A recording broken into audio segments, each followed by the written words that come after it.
En estos momentos vamos a escuchar la palabra de Dios. Dispón tu corazón para que el mensaje llegue hasta lo más profundo de tu ser.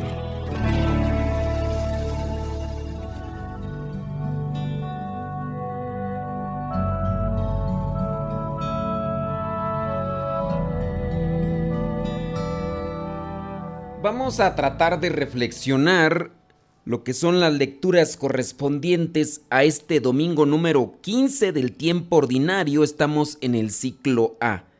La primera lectura corresponde a Isaías capítulo 55, versículos del 10 al 11. Dice así: así como la lluvia y la nieve bajan del cielo y no vuelven allá, sino que empapan la tierra, la fecundan y la hacen germinar y producen la semilla para sembrar y el pan para comer, así también la palabra que sale de mis labios no vuelve a mí sin producir efecto, sino que hace lo que yo quiero y cumple la orden que le doy. Palabra de Dios. Te alabamos, Señor. Un pasaje muy corto el que encontramos, pero que si lo analizamos puede ser nuestra situación. Cuando la lluvia y la nieve bajan del cielo, empapan la tierra, si hay semilla, la fecundan, esta semilla germina, crece después y ya incluso da su semilla y nuevamente vuelve a caer, o en su caso la semilla es recolectada y se tritura, se procesa y sirve para comer. Eso lo entendemos desde los estudios básicos que tenemos en la escuela en primaria. En la palabra de Dios viene a suceder lo mismo. Pero, ¿qué pasa si aplicamos también esa misma analogía? ¿Qué pasa si cae agua o nieve en la tierra, pero yo encima de la tierra pongo un plástico y entonces el agua no entra a donde está la tierra y donde está la semilla? Si ese plástico impide pasar el agua, aunque esté la semilla, aunque esté la tierra y sea fértil, pues simplemente no va a germinar porque necesita el agua. Pues así también pasa con nuestro corazón. Nuestro corazón puede ser la tierra. Yo escucho la palabra de Dios, pero yo pongo algo en mi corazón. Indisposición, si tú quieres. Puede ser resentimiento, puede ser orgullo, puede ser soberbia. Y eso impide que la palabra entre y produzca o tenga su resultado. Hay que tener mucho cuidado. Hay que reflexionar cómo hemos dispuesto nuestro corazón en la última ocasión que me tocó escuchar la palabra de Dios. Puede ser que me llevaron a la parroquia, al templo, para escuchar la palabra, y salió el sacerdote que me cae mal, y en cuanto lo vi aparecer, indispuse mi corazón. O a lo mejor me llevaron al templo, a la parroquia, a la capilla, me llevaron a fuerza, me obligaron, y yo voy con un corazón indispuesto, cubierto mi corazón con el enojo, con el resentimiento, con el coraje, y la palabra de... O a lo mejor también puede ser con sentimientos de otro tipo. A lo mejor mi corazón está cubierto de un montón de pensamientos que no son correctos. Y eso también impide que la palabra entre y pueda dar ese resultado que puede dar la palabra. Dice en el versículo 11, así también la palabra que sale de mis labios no vuelve a mí sin producir efecto, sino que hace lo que yo quiero y cumple la orden que le doy. Puede ser que tengo ya mucho tiempo estando participando en grupos de iglesia y nomás no cambio porque hay una indisposición, hay un prejuicio, hay algo que no me deja que tenga ese resultado. Analicemos las últimas ocasiones en las que nos ha tocado participar en algún evento o en algún momento de culto dentro de la iglesia, o cómo escuché la palabra de Dios, la última vez. Pueden ser incluso estos audios. A lo mejor igual estaba lleno de preocupaciones o de actividades y no me acuerdo de qué habló el evangelio ayer o antier, si es que lo escuchaste. Puede ser, o sea, hay muchas cosas que por ahí pudieran intervenir para que la palabra, como esa lluvia, como esa nieve, caiga en tierra y hagan que germine lo que vendría a ser la semilla. Vamos ahora a lo que vendría a ser la segunda lectura, es Romanos capítulo 8, versículos del 18 al 23. Considero que los sufrimientos del tiempo presente no son nada si los comparamos con la gloria que habremos de ver después. La creación espera con gran impaciencia el momento en que se manifieste claramente que somos hijos de Dios, porque la creación perdió su verdadera finalidad, no por su propia voluntad, sino porque Dios así lo había dispuesto. Pero le quedaba siempre la esperanza de ser liberada de la esclavitud y la destrucción, para alcanzar la gloriosa libertad de los hijos de Dios. Sabemos que hasta ahora la creación entera se queja y sufre como una mujer con dolores de parto. Y no solo ella sufre, sino también nosotros, que ya tenemos el Espíritu como anticipo de lo que vamos a recibir. Sufrimos profundamente esperando el momento de ser adoptados como hijos de Dios, con lo cual serán liberados nuestros cuerpos. Palabra de Dios. Te alabamos, Señor. El mundo entero sufre a consecuencia del pecado de todos nosotros. No podemos culpar a una persona en específico. Todos nos involucramos porque todos estamos dentro de la misma barca.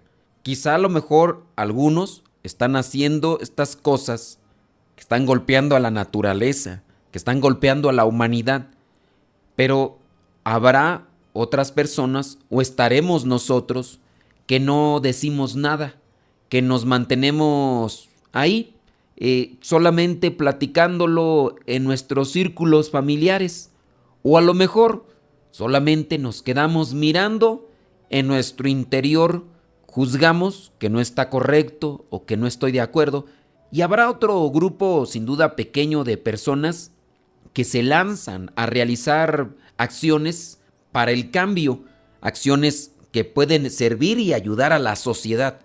Algunos hacen mucha polvadera cuando van caminando y hay otros más que no lo hacen. Yo tengo trabajando con Radio María desde el 2010.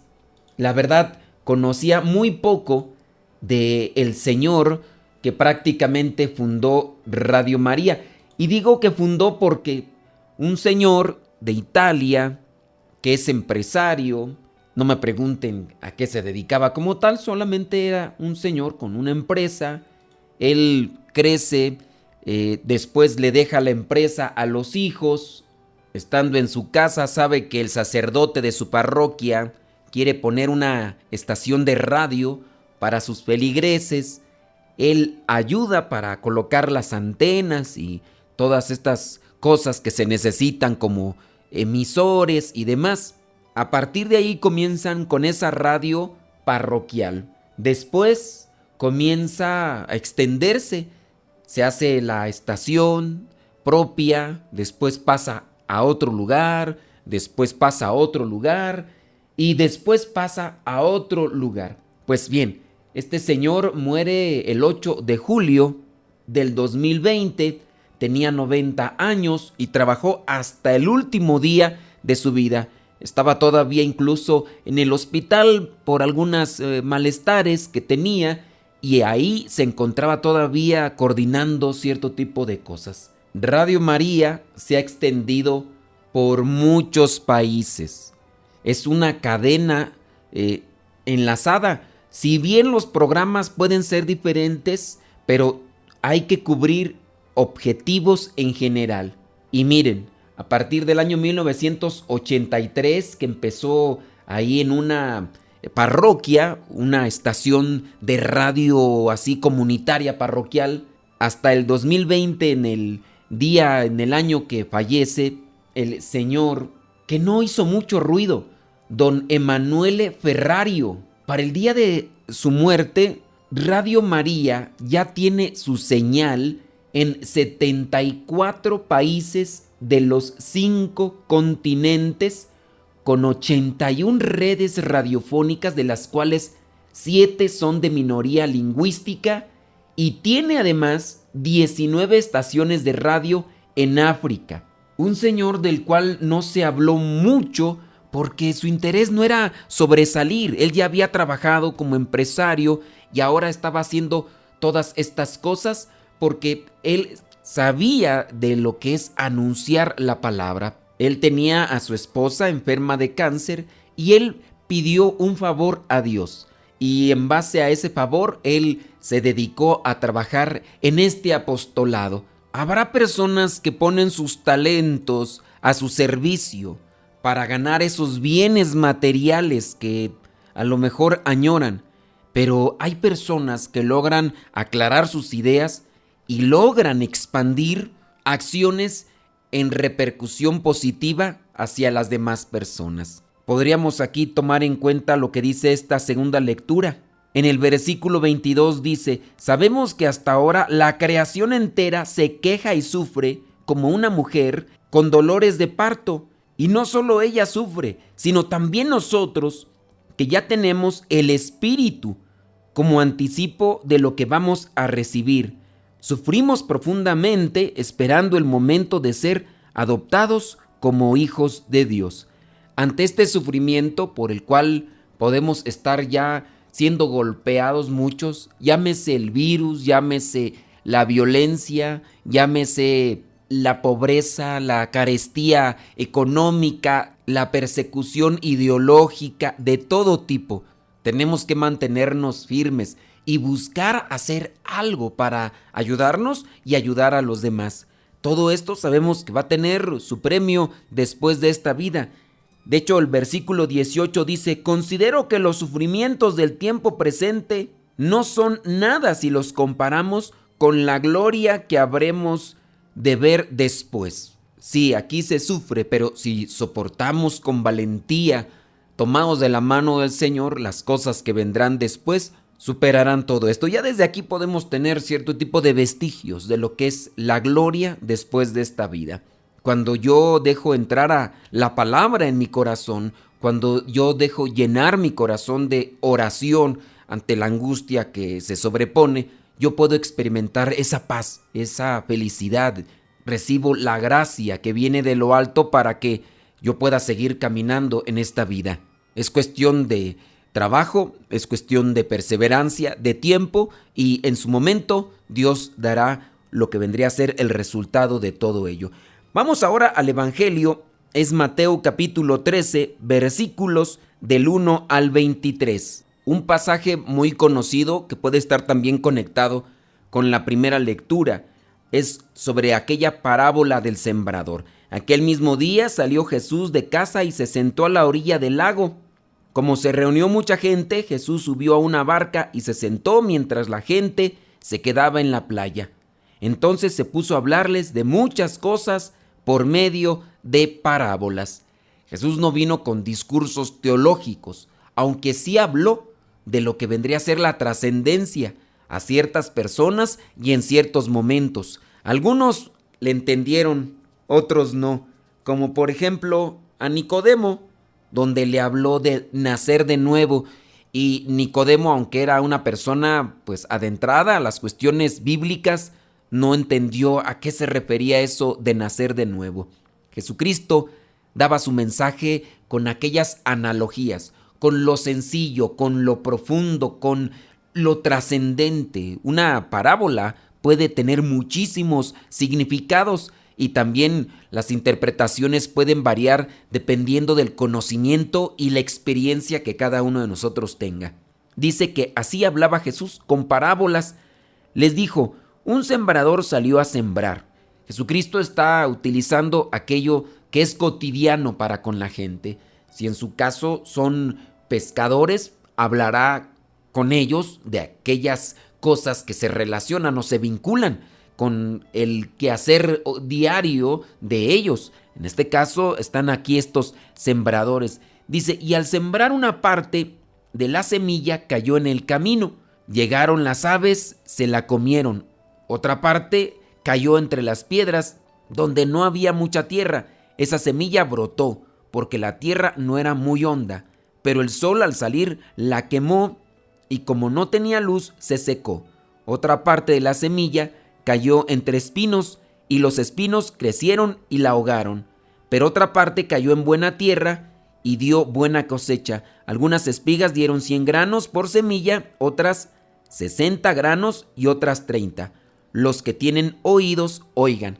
Aquí está utilizando la semilla como palabra. En la primera lectura en Isaías, la palabra era el agua que caía del cielo, que venía como lluvia o que caía como nieve, y esa lluvia empapa la tierra, ya está la semilla y la semilla germina. Aquí podríamos interpretar la palabra como la semilla.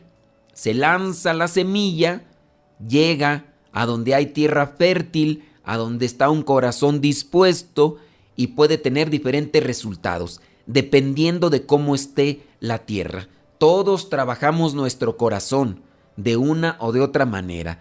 No es que tengamos un corazón dócil, no, tenemos que irlo preparando poco a poco. Hay personas que en un principio se resienten de las cosas de Dios, pero si son constantes, si son perseverantes, poco a poco el corazón se va ablandando y se va formando al modo de Dios. Y ya incluso su comportamiento llega a cambiar. Hay que pedir por las personas que todavía se resisten, que rechazan, que tienen actitudes de reproche. Posiblemente está dentro de nuestra familia alguien que siempre está hablando de venganza o siempre está hablando de aprovecharse de los demás, a lo mejor juzgando, a lo mejor burlándose de otros. Y quizá a lo mejor ya nosotros somos de los que no aceptamos ese tipo de comportamiento. A lo mejor yo ya incluso veo mal cómo se burla de otros, pero a lo mejor antes yo era de las personas que me unía a esa plática burlesca. O a lo mejor es una persona que tiende a ser injusta y antes yo lo miraba bien e incluso hasta aprobaba los actos de injusticia, a lo mejor quitarle cosas a otras personas o siempre querer ser el aprovechado, el querer tener más, el ventajoso, y a lo mejor ahora ya no lo veo de esa manera. Pues también tengamos presente que el corazón del hombre puede irse preparando. Quizá a lo mejor hace algún tiempo era un terreno pedregoso, y ahora ya poco a poco con el trabajo constante, ordinario, a lo mejor esas piedras ya se quitaron del terreno y ahora ya tenemos algo más fértil, algo que pueda servir. O a lo mejor tenía espinas, como lo presenta también el Evangelio. A lo mejor tenía ese tipo de prejuicios o pensamientos tóxicos o actitudes que son contrarias a la palabra y ya poco a poco se han ido quitando y por eso ahora yo ya no me llevo con aquella persona con la que antes éramos amigos o compañeros y incluso hasta nos sentíamos a gusto con ese tipo de pláticas y siempre buscábamos esos temas con los cuales hasta nos entreteníamos. Y puede ser que ya no. A lo mejor yo incluso hacía o invitaba a personas a tener ambientes o buscar hacer cosas que ahora yo sé que no son correctas. Nuestro corazón puede irse transformando si dejamos que la palabra como lluvia venga a humedecer los terrones o que yo deje que trabaje Dios en mi corazón quitando esas espinas o esas cosas que impiden que cuando se siembra la palabra germine, porque también eso puede suceder, ¿no? Entonces hay que dejar que la palabra entre a nuestras vidas, ya sea en la forma de semilla, ya sea también en la forma de agua o nieve, para que tenga su fruto. Y así no hay que tampoco sentirse mal, porque dice aquí la misma palabra que unos granos se darán una cantidad de semillas. En este caso unos darán 100, otros darán 60 y otros incluso hasta 30. Pero lo importante es que se dé fruto de aquello que se recibe. Yo recibo la palabra de Dios, doy fruto. Ok, reconozco y acepto que no doy el 80 o el 100% como otros, pero no quitemos el arado del surco. Sigamos trabajando y en su tiempo, poco a poco, iremos cosechando conforme al trabajo que realicemos en nuestras vidas y conforme a esa agua, esa lluvia que viene de lo alto y viene a fecundar lo que ya hay en nuestro corazón. Dice más adelante en el versículo 10, porque el evangelio es bastante largo. Dice, los discípulos se acercaron a Jesús y le preguntaron por qué hablaba la gente por medio de parábolas. Jesús les contestó, a ustedes Dios les da a conocer los secretos del reino de los cielos, pero a ellos no, pues al que tiene se le dará más y tendrá bastante, pero al que no tiene, hasta lo poco que tiene se le quitará. Por eso les hablo por medio de parábolas, porque ellos miran, pero no ven, escuchan, pero no oyen ni entienden. Así, en el caso de ellos, se cumple lo que dijo el profeta Isaías, por más que escuchen, no entenderán, por más que miren, no verán. Pues la mente de este pueblo está entorpecida, tienen tapados los oídos y han cerrado sus ojos para no ver ni oír. No es tanto que Dios no quiera que no entiendan, no es que Dios esté impidiendo que el mensaje o que su mensaje llegue a sus corazones. Si en su caso los apóstoles medio pueden entender, porque tampoco no es que, ya lo entendían a la primera, muchas veces no entendían, pero por miedo no preguntaban. Pero sí podemos decir que en el caso de los discípulos, por estar constantemente ante su presencia, ante la presencia de Jesús, podrían comprender mejor que los que no estaban. Y aunque Jesús utilizara cosas muy sencillas, recordemos que lo que muchas veces impide entender el mensaje o que impide entender a los demás es nuestra soberbia. Seamos así realistas. La soberbia es lo que impide que nosotros comprendamos a los demás. ¿O a poco no? ¿Cuál es el problema que se dio con tu pareja? ¿No se dio por soberbia? No es que no hayas entendido, oye, es que no entiendo. ¿Cuál es el resultado de esta multiplicación de muchos dígitos? ¿Cuál es? Pues no entiendo. Hay cosas que están claras, pero que la soberbia o que el orgullo nos impiden comprender. Y más en relación a lo que es nuestro trato con los demás o en relación a lo que vendría a ser la palabra de Dios específicamente. Lo que nos impide comprender la palabra es el orgullo y la soberbia. O dime si no. Dejemos que el Espíritu Santo nos ilumine, nos ablande el corazón y nos dé esas luces que necesitamos para caminar hacia su presencia. Pongámonos en oración. Señor Jesús, tú eres el sembrador y yo la tierra en la que esparces la semilla de tu palabra. Pero ayúdame con tus trabajadores para que mi corazón sea como esa tierra fértil que da fruto y sirve a los demás. Yo no quiero ser seco como el camino, ni duro como las piedras, ni como las espinas que asfixian tu mensaje. No dejes que mi lengua se suelte esparciendo veneno y contaminando a otros. Hay tantas cosas como el egoísmo, la soberbia y el orgullo que me impiden hacer germinar tu palabra bendita que me llega todos los días. No dejes que el enemigo siembre en mi corazón la semilla de la cizaña, que también produce fruto, pero es malo y perjudica mi alma. Yo sé lo que cosecho todos los días y aunque muchas veces vea que es fruto malo, no quiero quitar las piedras o las espinas. Mi flojera o mi soberbia me dominan. Purifica mi corazón, Señor, y dame tu sabiduría para cumplir tu voluntad. Amén. La bendición de Dios Todopoderoso, Padre, Hijo y Espíritu Santo, descienda sobre cada uno de ustedes y les acompañe siempre. Vayamos a vivir la palabra. Lámpara es tu palabra para mis pasos, luz en mi sendero. Lámpara es tu palabra para mis pasos, luz en mi sendero. Luz, tu palabra es la luz. Luz, tu palabra es la luz. Yo guardaré tus justos mandamientos. Señor, dame vida según tu promesa. Lámpara es tu palabra para mis pasos, luz en mi sendero. Lámpara es tu palabra para